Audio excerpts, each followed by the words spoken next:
I hope you're still enjoying the light of even after Hanukkah. The Or continues to be nimshach, really for the rest of the year, depending on how we grab onto it. Tonight's shir is dedicated for a Refuah Shelema to Moshe ben Hadasah, as well as all of those whose health has been affected by the war, and especially for the return of our brothers and sisters in captivity that we really should not stop thinking about in any way. In addition, the shir should be an Aliyat Neshamot for Yitzchak Hirsh ben Eliezer and Harav Moshe Fishel ben R Michoel Finkelstein, dedicated by Ephraim and Naomi Finkelstein and Zev and Chani Juravel. I've mentioned before that I personally knew Rabbi Finkelstein. He was a cornerstone of the community in Hartford, Connecticut, and he was responsible for really being makarev many people to Torah and mitzvos, including myself and my brother. And once again, a very great man, and Baruch Hashem, his children became true b'nei and b'nos Torah, and I'm very happy to also give the shir le'iloi nishmato. Tonight's shir is also sponsored by an anonymous donor. Again, thank you, Mr. and Mrs. Anonymous, dedicated for the Hatzlajá raba and Hashem's protection of all our Chayalim. May they return healthy to their homes with Briut and Nitzachon. May Hashem bring the Geulá now. Finally, the end-of-year contributions are very much appreciated, especially now we are still bringing tefillin and tzitzis to our brave and courageous soldiers on the front lines in appreciation for all of the activities YIBONEH will be planning and producing this year. Again, we are still in an Eis Tzara. Besides the hostages, Bichlal, we are, and the soldiers, we are in really kind of a Makam Sakana. And tzedakah and chesed is one of the great protections that Hashem gives us, as the pasuk says in Mishlei. Tzedakah tatzal mimaves. Tzedakah can save a person, God forbid, even from death. And therefore, especially now, one should think very much about giving tzedakah for their zechus and for the zechus of Klal Yisrael as a whole. We know that this week has been a difficult week, besides the usual difficulties.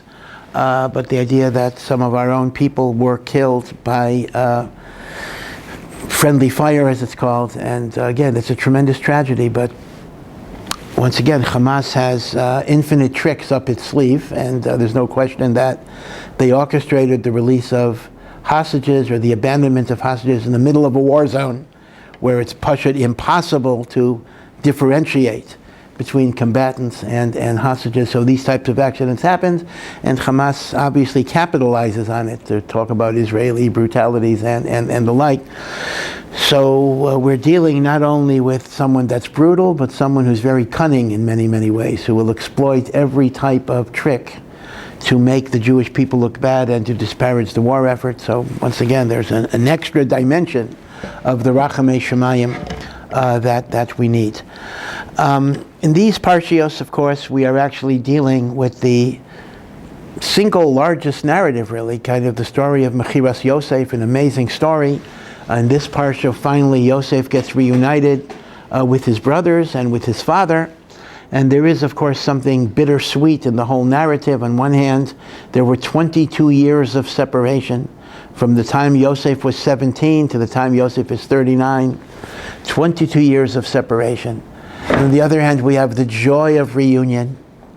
And on the third hand, Yaakov Avinu and Yosef and the brothers as well understand that this is the beginning of the servitude in the land that is not theirs, that was already prophesied to Avraham Avinu. Remember, Avraham Avinu, in the covenant of the parts, was told that your children, your seed, shall be strangers in a land that is not theirs, and they shall be enslaved, and they will be persecuted for a total of 400 years. We'll talk later about the calculation, but let's go with Rashi, 400 years from the birth of Yitzchak. But when does the actual servitude begin, or the period of servitude begins. It begins really with Yaakov Avinu coming down to Mitzrayim, although those years were years of prosperity. But the 210 years of our stay in Mitzrayim starts with Yaakov Avinu. And that is why Yaakov Avinu was so afraid to go down to Mitzrayim. And Hashem has to appear to him and reassure him that I'm taking you to Mitzrayim, but I will also take you out of Mitzrayim. This is the beginning of the Geulá. So many things are going on here. The joy of reunion, the pain of separation, the fear that this Galut may destroy Am Yisrael and all of its destiny. All of these different things are going on. Now, there are certain questions that every single year a person learns Chumash, and every single year they're going to have the same questions, like, how could Yosef's brothers, sell Yosef? How could Yosef be so cruel? Right? These are questions, and no matter what answers you give, next year you're going to ask the same questions. Because we wonder, we look at ourselves, we're not, well, I'll speak for myself, not the biggest tzaddik in the world. And sometimes I might get angry at a family member, but under no circumstances am I going to either want to kill the person or sell them into slavery. So what the brothers did to Yosef is not only inexplicable in terms of the great madrega they have as shiftei kah. Forget about that. A normal, decent human being doesn't behave that way. And then we look at it from Yosef's perspective. Yosef's brothers come. They're in a desperate situation. They need food for survival. And Yosef, doesn't reveal himself. And number one, Yosef for 22 years doesn't even bother to contact his father. Now, I understand, for 10 to 12 years of that time, he was in jail. All right, so we can give him a pass for 10 to 12 years. But once he becomes the Mishnah Lamelech, once he becomes the second in command, presumably he has access to sending messages. He doesn't tell his father anything. He puts his father through the ringer. The father, still not entirely clear. To this day, the Meforshim are in doubt whether did Yaakov really think Yosef was dead? Or did Yaakov know that Yosef was sold? How much did Yaakov know? Okay, we're not sure. But still, Yosef certainly didn't tell him anything. And Yosef then hears from the brothers that our father did not want to let Binyamin go because if something happens to Binyamin, that will kill him. And Yosef frames the brothers to force that. Yosef says, I'm going to hold Shimon as a hostage until you bring me Binyamin.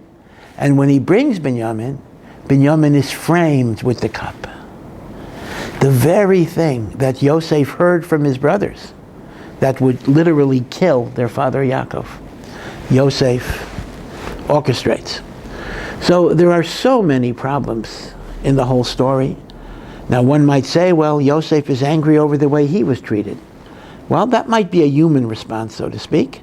But nevertheless, why is he treating Yaakov that way? And second of all, Yosef is a tzaddik. Why would he behave in that particular way? So I can assure you, the one thing I can tell you ahead of time is that whatever I say, you will have the same question next year. These are the eternal questions that we ponder and we ponder and we ponder, and we never get a complete resolution. But I just want to share with you a few thoughts, some of which might be familiar to you. Let's first look at the sichsuch, the dispute between Yosef and his brothers. There's a well-known Seporno, Rav Seporno, one of the great medieval commentators in Italy, who basically explained that the brothers did have a kavanah l'shem shamayim, even though they were motivated by their self-interest and their jealousy, but at least in their minds, they felt they had a spiritual rationale. Yosef, the Torah tells us, was bringing lashon hara about the brothers to the father. Yosef was making various accusations. Yosef was claiming they were eating Ephraim and Achai, they were eating limbs that were severed from animals while they're still alive, which is not only forbidden for Jews, but even forbidden to Noahides. Yosef says that the brothers, at least the children of Leah, were treating the children of the maidservants in a disrespectful way. Again, there's a whole discussion. Was Yosef's claims true? Were they not true? But putting that aside again, the brothers saw that Yosef was trying to replicate a pattern that had already existed in the past. Avraham had two sons, a Yitzchak and a Yishmael. Yishmael gets expelled. The heritage of Avraham goes down to Yitzchak. Yitzchak has an Esav, a Yaakov and an Esav. And once again, Esav gets Mount Seir, and Esav is expelled from having Eretz Yisrael, and certainly from the spiritual heritage. That's the whole story of Yaakov taking the brachos. So now Yaakov has 12 sons. And what Yosef is doing is Yosef is driving a wedge between Yaakov and all of the other sons.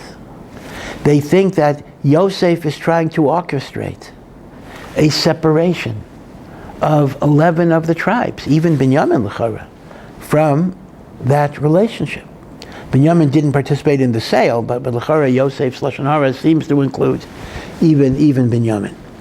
So they see that what is going on is Yosef's attempts, as they read it, to alienate the Shvatim from Yaakov does not just affect them as individuals, but it affects their destiny, the destiny of their children, until the end of time.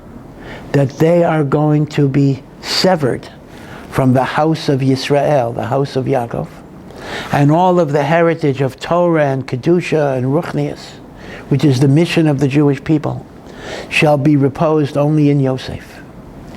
The Seporno says, Chazal tell us, Gadol hamachtio yoser min ahorgo. If I cause you to sin, if I cause you to reject the Torah, I am even worse than if I try to kill you. Now we know if somebody tries to kill me, there is a halacha that is called rodef. Right, I can kill the pursuer. This is the reason why we can kill a terrorist. Again, it's a bit of a complicated halacha. Rodef, remember, is not punishment. Rodef is prevention. That's why I can kill the terrorist before he does his act. Once the terrorist is under my control, once he's disabled, halachically I could not shoot him. He would have to be tried by a court and sentenced. Remember, rodef is not punishment for a bad guy. Rodef is prevention of harm. But be it as it may, the Seporno famously says that the brothers adjudicated Yosef as a rodef. And as a rodef, they are permitted, they felt, to kill him, or at least disable him, such as by selling him into slavery. So the brothers had a halachic basis, so to speak, for their decision. But it's very interesting, there's a fascinating Orach Chaim, a very famous Orach Chaim as well, which is a very controversial Orach Chaim. The initial proposal was, let's kill him. Reuven spoke up, and Reuven said, let us not be guilty of shedding his blood. Let us throw him into this pit. Now the Chumash says Reuven's intention was that he was going to go back later and retrieve him. That didn't work because Yehuda said, let's pull him. When Reuven was gone, Yehuda said, let's pull him up and sell him to the Ishmaelim. But at least Reuven's argument was, let's throw him into the pit. Now, everyone knows the famous Chazal. The pit is described as the pit was empty, there was no water. So the Gemara in Shabbos says, if the pit was empty, of course it had no water. What's the point of saying it? And the answer is, it had no water, but there were snakes and scorpions. So what's going on here? Reuven says, let's not kill him, let's throw him into the pit. If you throw somebody into a pit of snakes and scorpions, they're going to die. Ad kidei kach, that the Gemara says, if there are witnesses that a man fell into a pit of snakes and scorpions, that is enough evidence to allow his wife to remarry, even though they didn't see a dead body. So what's Reuven's cheshbon here? Reuven's cheshbon is, let's not kill him, let's throw him into the pit. Now you could say, simple balabata sheteretz, that Reuven didn't know there were snakes and scorpions. That's possible, he didn't see them. But there is a famous theological explanation of Rav Chaim ben Attar, the Or HaChaim HaKadosh. And this is a major, major issue in Jewish philosophy. Here is what Reuven says. Reuven's thinking is very complex. Reuven says, yeah, it is true that we have adjudicated Yosef as a rodef. And therefore, according to our adjudication, Yosef is chayav misa, is deserving to death. But maybe we're wrong. Maybe we're motivated by jealousy. Maybe we're motivated by hatred. How do we know that we are truly objective? If we kill him, that is not proof that God has agreed to our action. Because since we are balei bechira, we are people who have free will, and God gave human beings free will to do good and evil. When a human being perpetrates an evil, we don't say it's the will of God. Human beings can, in a sense, this is what the Or HaChaim says, override the will of God, because that is the koach of bechira. So if we kill him, that does not validate our decision-making process, the same way that if Hamas kills somebody, that doesn't validate what Hamas is doing, or Hitler, or anybody else. Masha Ein Kain, says the Or HaChaim, now do not try this at home, the Or HaChaim says, animals are not balei bechira, and therefore animals cannot inflict harm on a human being unless it is the direct will of the Creator. Meaning, if a righteous person were to fall into the pit of snakes, the snakes couldn't harm him. By the way, that's kind of the basis of the Christian sects that fool around with snakes. They make that argument. Therefore, Reuven says, if you want a litmus test, whether our adjudication is correct or incorrect, we cannot be the ones who kill him. We'll throw him into the snakes, and if indeed he is totally innocent, the snakes will not harm him. Now, the amazing thing is, according to the Or HaChaim, he was thrown into the snakes. He survived, and they still pull him out and they sell him. That just shows you that indeed there was a motivation of jealousy and the like, in which even the very test that Reuven proposed, they didn't follow. They said, oh, maybe these are gentle snakes, or these are benign scorpions, or whatever it would be.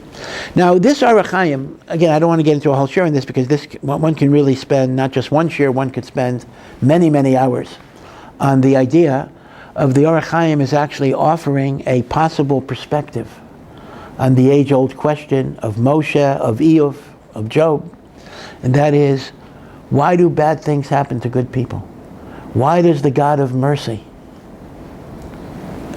allow evil things to happen to people who don't deserve such things? And the Or HaChaim's answer seems to be that, at least to some degree, this is the inevitable fallout of human free will. Meaning, instead of asking the question for the Holocaust, where was God? The real question was, where was man? The Holocaust may tell us more about the human condition than it may about God's reasons. The Or HaChaim is suggesting that the inevitable fallout of Bechira is that things will be done in the world that God did not want to happen in the world. But God had to let it happen, because God lets free will have a certain degree of free reign. Now, the reason is, ultimately, because at a higher, more abstract, generalized level. In other words, people ask the question, does God want evil to exist in the world? The answer is no, he doesn't. But does God want us to have the ability to do evil in the world? The answer is yes. So it all depends on how you define the question. God does not want evil, but God wants humans to have the capacity to do evil, because only when you have the capacity of choice, your virtuous choice becomes good. In other words, evil is a necessary evil. Evil is a necessary consequence of a system that can maximize virtue by autonomous free will. See, God can't create a free will system where you only have one choice. That's like the old, well, I was going to say the old elections in the Soviet Union, but the truth is it's the present elections in Russia. One candidate on the ballot, whatever it would be. That's not choice. You see, in fact, this is the whole mystery of this, that if God created a world where goodness would simply be automatic, it would not be virtuous. Virtue means you have the capacity to go the other way. So the Or HaChaim is saying a remarkable thing. Actually, both sides of the Or HaChaim are remarkable. One is, the snake is not going to hurt me if I'm innocent. But as I say, don't try that at home. That's a dangerous thing to try. And the other proposition is, a human being can kill me even if it's not the will of God, because I am within the ambit of his free will. And God, at a higher level of abstraction, wants there to be free will. That too is very questionable. The Chovos HaLevavos, the great Sefer Chovos HaLevavos, which was written hundreds of years before the Or HaChaim, the Chovos HaLevavos goes back to before the Rambam in the 11th century, makes the startling proposition that no person can harm another person unless it is the will of God. And that creates the enormously complicated problem that, on one hand, the perpetrator has free will. The robber who shoots somebody could have chosen not to pull the trigger. Right? So he could have decided not to. On the other hand, his victim, who dies, would have died anyway. In other words, no person can harm another person. In fact, in the language of the Chovos HaLevavos, this is an amazing thought. He says, no one is responsible for their deeds. They are only responsible for their thoughts. Meaning, if Reuven kills Shimon, Reuven, according to the Chovos HaLevavos, is not the murderer. Because if God didn't want Shimon to die, Shimon wouldn't die. Now, why Shimon died, we don't know. It's not that Shimon did anything bad necessarily, but it was God's decree that Shimon die. So, why is Reuven accountable for that? He's accountable for that because of the evil motive. In other words, it's ultimately the thought that makes him accountable, not the deed, because the Chovos HaLevavos says no human being can do anything to another human being without the will of God, which is very hard to apply, because that would suggest that had Hitler not orchestrated the Holocaust, somehow 6 million people would have had heart attacks. You know, it's hard to imagine exactly how to fit the Or HaChaim. But this is a very, very famous Or HaChaim, a famous Chovos HaLevavos. This is to be contrasted with the Or HaChaim that says God created a world in which human free will has a certain autonomous power to perpetrate evil, even though it's not God's direct will. So the truth is, either of those positions has a lot of complexities attached to it. But I'm just here to just present the position so you'll have a sense of what a major issue this is in Jewish philosophy. The autonomy of evil as a function of enabling virtuous free will. Okay, that's the fundamental problem. Yeah. There was an idea brought down in the second Brachot, I believe, Juravel, days where Koresh, I think it was Koresh, was supposed to build the Beis HaMikdash, but did not, and God was upset. That is, God wanted him to, but ultimately he did not. So here you see a confrontation between what God wanted and what actually happened. Yeah, but you see, I think that's a little less of a problem, because that simply means, that's like everything else in which, God wants me to do mitzvot and I don't do them. Right? So God doesn't want me to make that decision, and therefore I'm accountable for it. But here we're dealing with really interpersonal harm, meaning where there's a victim, meaning the point is, if my actions victimize somebody, they hurt somebody, they kill somebody, is our position like fatalism? It was God's will that happened? Or is that the fallout of Bechira? Right? I think it's a little different when you're actively victimizing another person. So this is a huge issue. It's an issue in Jewish philosophy that is being debated to this very, very day. Huh? Yeah, that's very correct. Now there you do have a direct biblical source. If you remember, when David HaMelech is running away from Avshalom, so Shimi ben Gera is cursing David, and Yoav ben Tzeruiah, David's general and nephew, who is very quick to the sword, says, let me finish this guy off. And David HaMelech says, if it wouldn't be God's will that he curse me, he wouldn't have cursed me, and therefore I must accept it as God's will. That's a very strong, in fact, the Chovos HaLevavos brings that. as support for his position. Of course, again, I don't want to get too far afield. The problem is there's an inconsistency in David's own behavior. On one hand, he initially says, I accept whatever God decrees. On David's deathbed, he instructs his son Shlomo HaMelech, be sure to finish off this guy Shimei and find some pretense to kill him. I mean, that's Bichlal, just learning the psukim in simple pshat. What's the difference? David HaMelech started off patient, accepting, forbearing, accepting the divine will. And then he says, get the guy. So the Mefarshim explain that David, on one hand, accepted this as the will of God, which is the Chavos HaLevavos, but Shimei was still Chayav Misa because of his Bechira. But David didn't want to kill him in the heat of the moment, because maybe he would be motivated out of anger and personal animosity. So he waited until he cooled down, and then he objectively determined the Chayav Misa. I remember hearing from the Boston Rebbe, the older, the Boston Rebbe is not alive anymore, Rav Levi Yitzchak Breitowitz, who was in Boston. This is before he moved to Israel.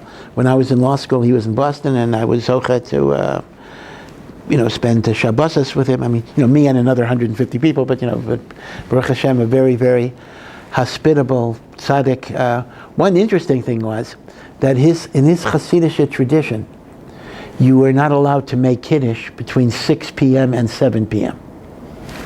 So I remember that if davening was finished like 5:45, there was a mad, it's hard to get 150 people, there was a mad rush to get seated and say Kiddush, because if it was 6:01, you were stuck until 7. So I still remember kind of the mad running around when it was close to 6 o'clock to try to get Kiddush in before. And the reason is because under the concept that every hour is ruled by different constellations.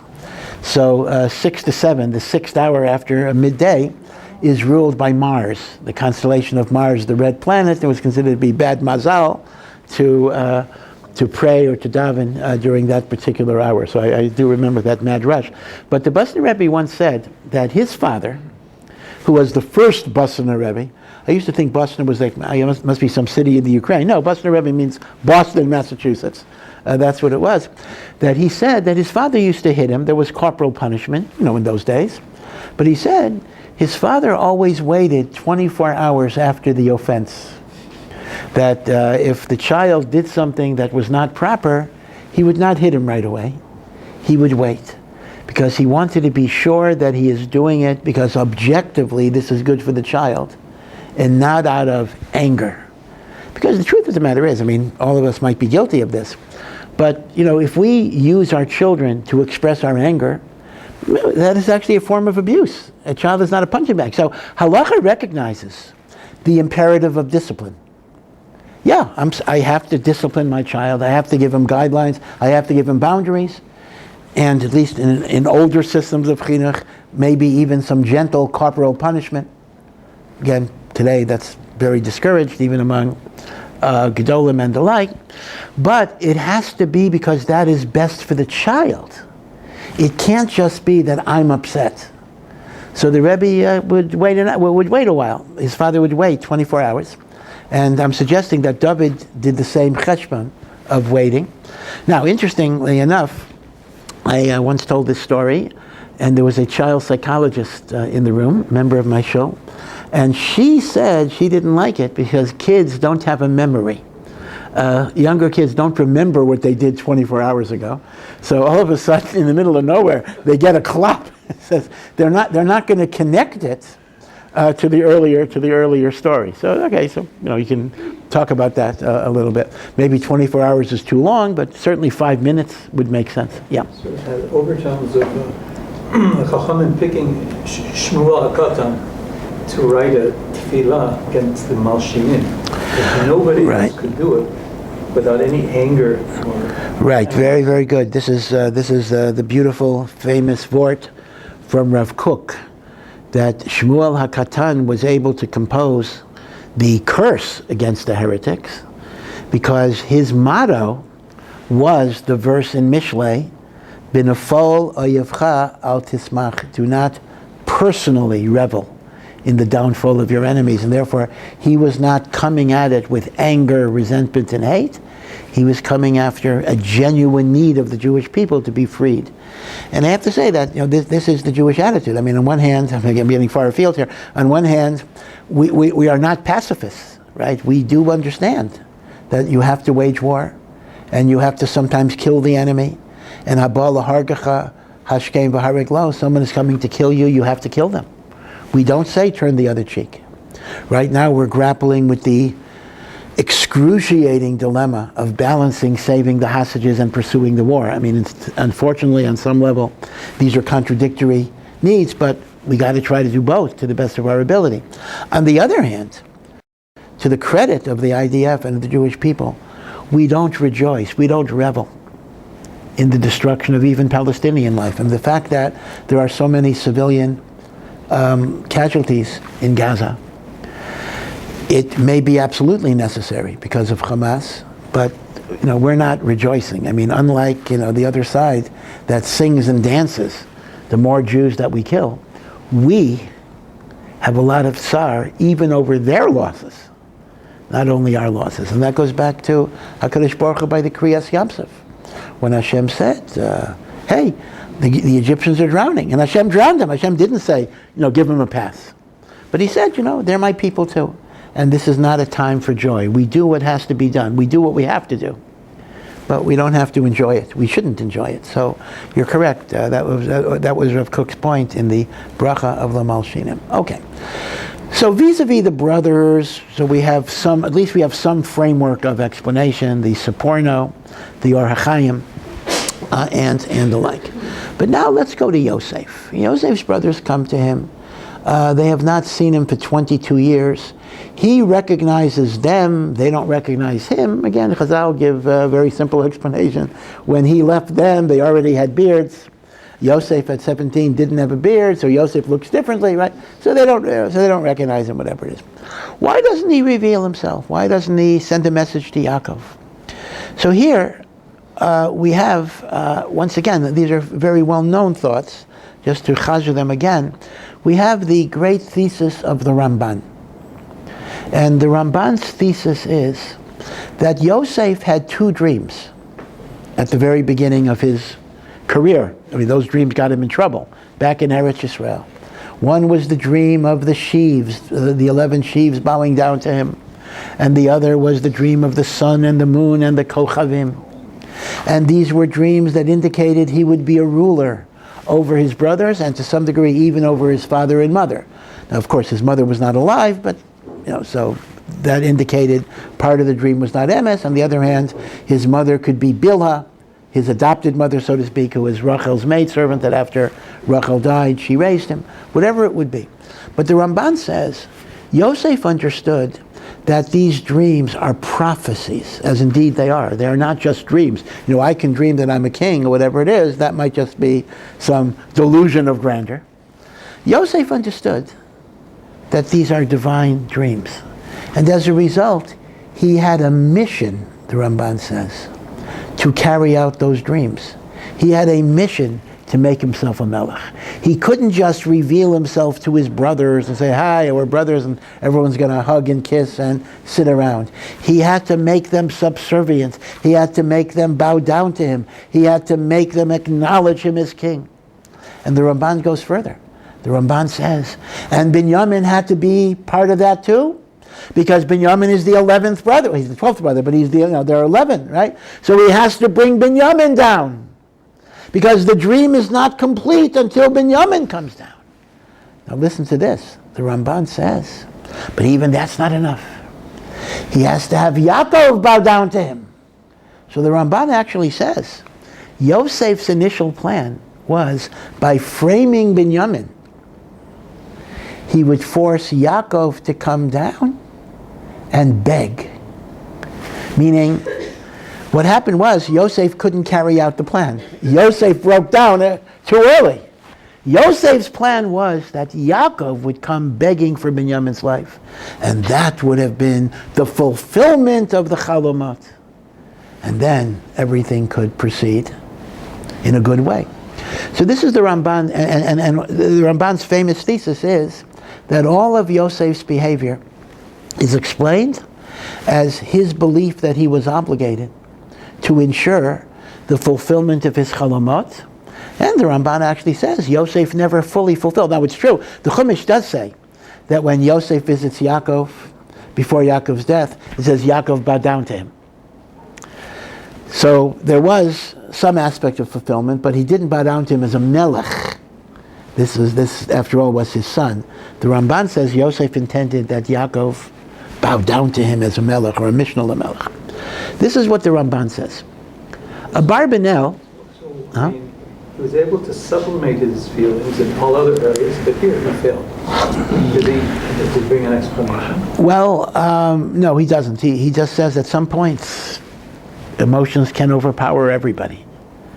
Now, in a way, the explanation might be the kasha of the Abarbanel on the Ramban that I'm going to say. The Abarbanel, right? Everyone knows the famous Abarbanel. Don, the title of nobility, Don Yitzchak Abarbanel, the finance minister to Ferdinand and Isabella of Spain, the one who actually financed Columbus's expedition to the New World, the one Jew who was so necessary to the government that at the time of the expulsion of the Jews from Spain, he was given permission to remain, which he turned down. He went into exile with the rest of the Jewish people.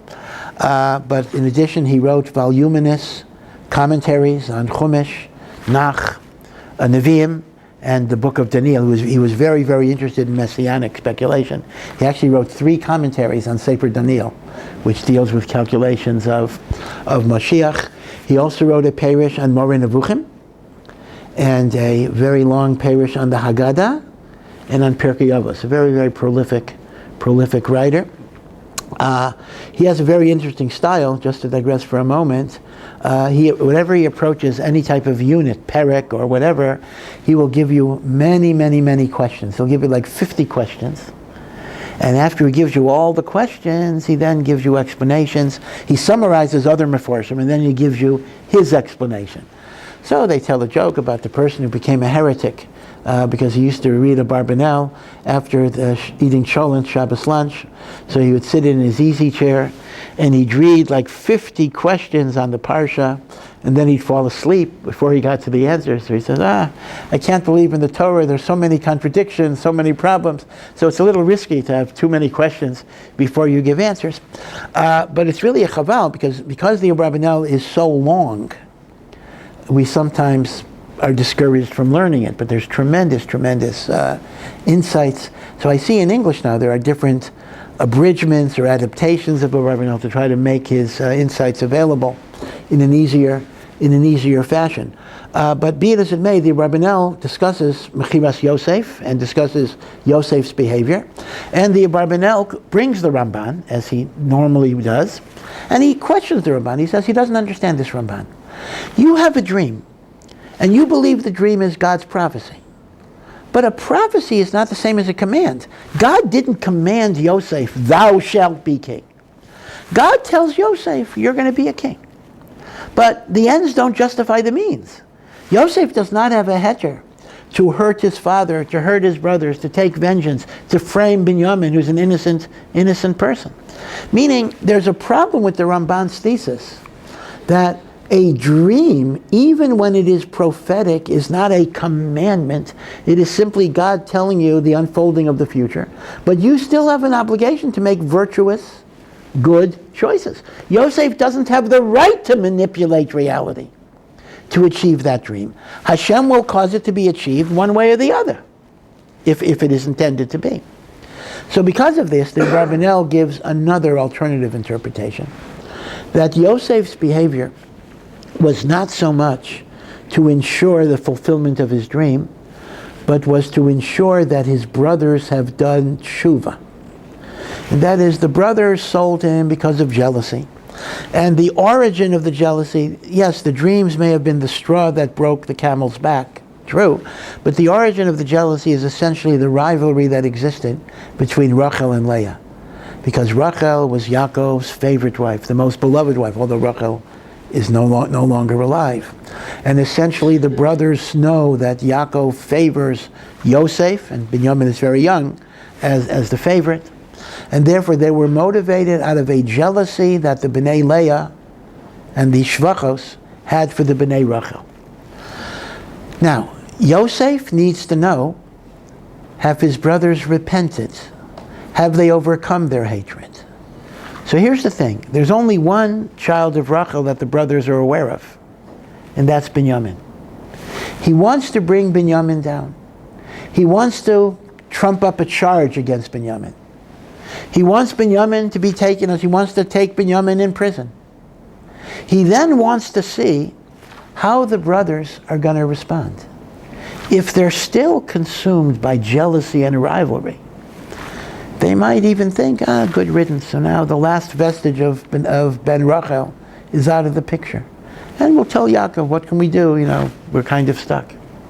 But if they're willing to be Moser Nefesh, they're willing to give their lives for Binyamin, that shows they have overcome their hatred and their jealousy and their rivalry. And therefore, Yosef will then reveal himself only after there is a Mesiras Nefesh for a child of Rachel. And therefore the Abarbanel says, this was a test of tshuva.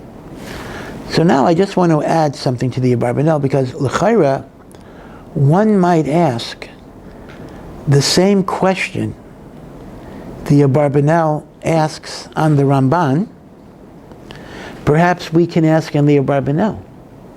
Yeah, the brothers committed a tremendous sin in selling Yosef. The brothers have an obligation to do tshuva. But do I have the right to engage in dishonest behavior, in cruel behavior, in attacking innocent victims, such as Yaakov Avinu and Binyamin, because I'm going to make you do tshuva even if it kills you? What's going on? I don't have the right to commit sins to be sure that you do tshuva. That's your responsibility. So you have the same problem. If the Abarbanel asks on the Ramban, what gives Yosef the right to orchestrate events to fulfill the dreams? What gives Yosef the right to do this, to ensure that his brothers do tshuva? And the answer is, and I think we could build this into the Abarbanel in more detail, is that this is not simply a matter of tshuva of 10 individual people. Right? There were 10 people who were involved in selling Yosef.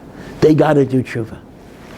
It's not simply about 10 people doing tshuva, but rather Yosef understands something. When Yosef contemplates his extraordinary life, and Yosef's life is so extraordinary that it wouldn't even be accepted as a movie if it wouldn't already be in the Bible.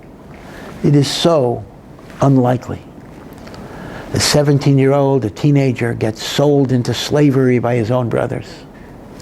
And he languishes in prison for 12 years. And somehow he rises to be one of the most powerful people in the world, because controlling the world economy at a time of famine. I mean, how did it happen? What's going on? How does he go from the nadir of failure to the epitome of greatness and power? And Yosef understands that there must be a reason why he's here. And there must be a mission that God has for him. And that mission is that he knows this is the beginning of the Egyptian servitude. And he knows that the Jews are going to be in Mitzrayim for 210 years. And he knows that those 210 years are going to be a very, very difficult time. Not just physically, but even spiritually. We are told the Jewish people reached the 49th level of impurity, and had they stayed even another minute, they should have stayed longer in Mitzrayim. But if they would have stayed another minute, they would have hit level 50, they would have been irredeemable. Ad Kidei Kach, that when the Arizal writes, when it says they didn't have time to let their dough rise, so they had to bake matzah. It's not just Paro kicking them out. The Arizal says, I don't even know what it means, the amount of time it would have taken for that dough to become bread, they would have hit level 50. Of the Avodah Zarah, they didn't practice Bris Milah. They were thoroughly assimilated into the decadence of Mitzrayim in many, many ways. But Yosef understands that his divine mission is to give Bnei Yisrael the wherewithal and the kochot to be able to withstand the Egyptian Golus and in reality all future Goliot. And that's why Yosef in his life has to encapsulate in the extremes the varying experiences and challenges of the Jew in exile. Yosef suffers slavery, persecution, false accusations. That's one set of challenges. Yosef then has another set of challenges. How do you remain faithful to God in affluence, in power? You know, the challenge of power may be greater sometimes than the challenge of oppression. The Lubavitch Rebbe used to say, it's easier to be Jewish. It was easier to be Jewish in Siberia than suburbia. Siberia was persecution. Suburbia is affluence. Lubavitch Rebbe, Rabbi Nachman Mendel, the last Lubavitch Rebbe. Of course, he lived in both, well, not suburbia, but whatever, America. So the point basically is Yosef has to experience everything. And Yosef understands. He has to prepare the burgeoning nation to have the strength to withstand the challenges of Galut. Now everyone knows the well-known Gemara in Saita or the Medrash, there are different versions of it, that's why there's not a single mimer, that although the Jewish people were as low as the 49th level of Tumah, and indeed 4/5 died in the plague of darkness, which means 4/5 hit the 50th level. It's the 1/5 that was 49, going down. The 1/5 that survived had certain zechuyot. It says they didn't change their names. They didn't change their language. And again, there are different versions. Some say they wore distinctively Jewish clothing. Some say they didn't intermarry. They didn't speak Lashon Hara about each other. Different listings there. Now, if we look at those lists, we look at that list of factors, it's important to understand these are not what we would call frumkeit. These are not religious ideas. I mean, they were Avodah Zarah, they were idol worshippers, except for Shevet Levi. Rather, these are what you might call achdus indicators of unity, togetherness. I keep my Jewish name. I keep my Jewish clothing. I speak Hebrew. I keep my Jewish language. I remember, I think I've said the story before, when I lived in Chicago. So in those days, Devon Avenue was the main Jewish drag in Chicago. It still is, but now it's largely Indian. Now there are other ethnic groups there. It's not as Jewish as it was. But I remember walking down Devon Avenue in a winter, Chicago winter. This may have been like 1979, 1980. And there was a kosher style restaurant. And a treif, kosher style, called the Bagel. Open on Shabbos. The food was not kosher, but they served Jewish style food. So I remember there was a sign in the window that said, "We give you a free glass of wine with every order of cholent." So I was young in those days and a little cynical. And I said to myself, this is an example of the superficiality of gastronomic Judaism. Here you have a guy who's going to have non-kosher wine, unless it's Manischewitz, maybe it was kosher, who knows. Non-kosher wine, non-kosher cholent, goes into on Shabbos, Chilul Shabbos. And somehow this guy is going to feel that he's doing a Jewish thing because he remembers that his grandmother made cholent, and this way he's having cholent. And I thought to myself, it's so worthless, it's so superficial. It's so stupid that somebody would have a sense that they're doing a Jewish thing because they're having treif cholent on Shabbos.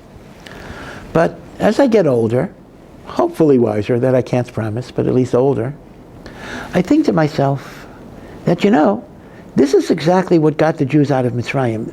Meaning, the merit that saved them from hitting level 50 was, I'm a Jew. I want to identify with my people. I want to be connected. When they suffer, I suffer. When they rejoice, I rejoice. So yeah, I don't know about Torah yet. I don't know about mitzvahs yet. But the thing is, I want to connect to what I remember my grandmother did. I want to connect to what Jewish people do. I know that they have wine on Shabbos. I don't know why. I don't know what Kiddush is. Now, that's not the end point. That's not the end point. But that's the beginning point. That's the beginning. Identifying with your fellow Jew is the beginning of redemption. Again, not the end. I'm not at all suggesting that's all that matters. Of course, that's not all that matters. But without that, you don't have a start. So when it says they didn't change their language, they didn't intermarry, they didn't speak Lashon Hara against each other, we're not talking about frumkeit. We're not talking about they learned one halacha every day in the Chafetz Chaim's book about not speaking Lashon Hara. We're talking about the notion, these are my people. And you see this now, Lamaisa. People tell me about, they bump into people coming from the U.S., tattoos and whatever it is, people who are not connected to the Jewish religion at all. And somebody asked him, why are you here? He says, well, my people are suffering. My people are struggling. I want to be part of my people. So you can disparage that. You can say, what is that? But I think that's a big mistake. That counts for a lot. Did you ever have this experience? I have this experience in an airport a lot. Obviously I look Orthodox. So people come over to me. Of course in Israel nobody does, because Israel, there are a million other people who are Orthodox. But let's say I'm in an airport where there aren't, a lot of religious Jews. So people come over to me almost in a conspiratorial whisper. And they say, I'm part of the tribe, or I'm Jewish too. Now, I have to say, I actually don't like it, because they're usually bothering me. I'm usually doing something else. But that's my problem. If I don't like it, that's a chisaron in me. I should like it. Because here you have a person who says, I just want you to know I'm a Jew too. And that's a beautiful thing. That is what I would call the beginning of redemption. That is what it meant in Mitzrayim. They didn't change their language. They didn't change their name. I want to identify with the Jewish people. That's a great thing. In fact, tragically, one of the aspects of the anti-Zionism that is so prevalent even among Jews on college campuses, without getting into the whole issue, is that they actually lose a sense of identification with the Jewish people. They no longer consider the Jewish people as an entity to which they're proud to be part of. And historically, that was not the case even in the Reform movement and the like. Jewish pride was always a cornerstone of everything. And unfortunately, when you're losing that, you lost it. You've just lost everything. There's nothing to build, right? If a person is proud to be a Jew, I can then talk to him about Shabbat, Kashrut. I can talk to him because he has that foundation of being proud to be a Jew. If he's not proud to be a Jew, then where are you going to go with that? There's nowhere to go at all. So, here's the point. If Yosef understands that his mission is to prepare the Jewish people to withstand the Egyptian exile, and if Yosef understands that the only way they will survive is with achdus and unity, and a sense of being connected to each other, as we see in not changing their language and the like, then Yosef does have to ensure that his brothers have achdus and ava for every component of the Jewish people. It's not just a question of Yosef orchestrating an individual tshuva of 10 people. It's Yosef creating the refuah, the cure, before the affliction comes. And therefore Yosef wants to be sure. Yosef cannot let the exile begin. The galut cannot begin until the factors that will protect us in that galut are there. And that is Avat Yisrael, Achdut. getting over jealousy and rivalry and animosity and polarization. I gotta be sure, this is Yosef's job, I gotta be sure this is in place. And for that I can orchestrate reality and do all sorts of stuff, because this need is so paramount. This is a need that is the entire survival of the Jewish people. We know that this week, very unusual, we actually have a fast day on Friday. Very unusual. This is the only fast that can be on an Erev Shabbat. That is the fast of the 10th of Teves. And the 10th of Teves is the first of the fasts that commemorate the events that culminated in the destruction of the Beis HaMikdash. This is when Nebuchadnezzar began the siege against Jerusalem. And there's a famous Abu Draham that actually says that if Asara B'Teves would fall out on Shabbos, we would actually fast even on Shabbos. Now that's an untestable proposition because the Jewish calendar doesn't allow for that possibility. But this is the famous theoretical construct that the Abu Draham advances.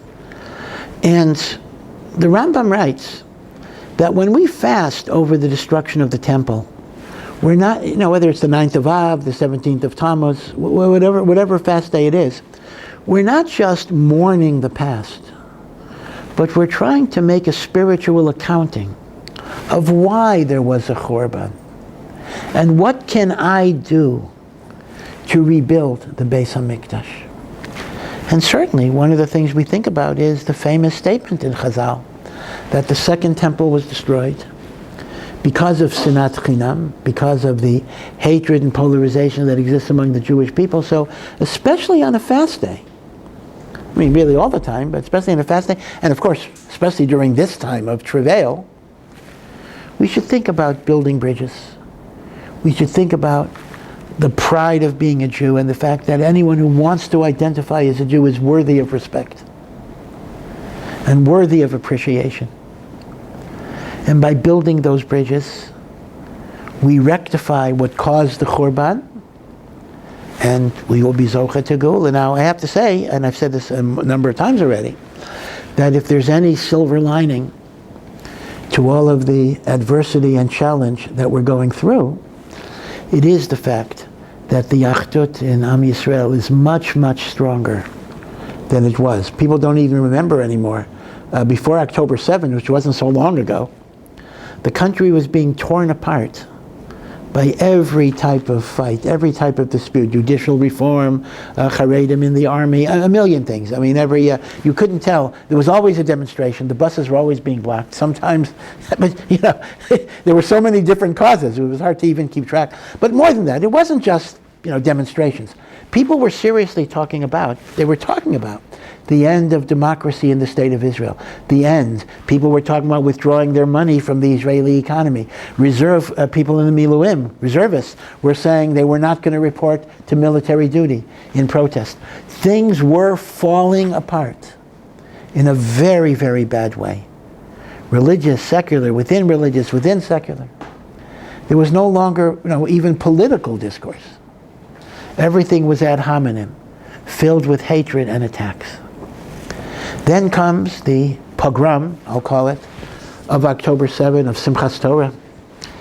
You're supposed to be one of the happiest days of the year. And it's an ongoing tragedy.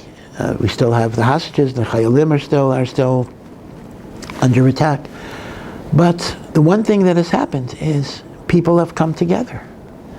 We have the Tzitzis and Tefillin project in which thousands and thousands of secular people want to wear the tzitzit. And some Haredim have actually joined the army. Others are bringing, medical supplies or tzitzis or tefillin or books or food. And there's a notion that that in this country, there's a shared destiny, a shared fate. As Thomas Paine said about the American Revolution, you got to hang together, or for sure you're going to hang separately. And Baruch, if I could say Baruch Hashem on this, Baruch Hashem, we're getting the lesson. It took a war. And my fear is that when the war is over, we might go back to normal. That would be a tragedy on top of a tragedy. But B'ezrat Hashem, this Achdus should continue to sustain us, even when conditions get better. And in that way, we're laying the foundations for the true Geulá Shelema that we hope for. So have a good Shabbos, good week, and thank you.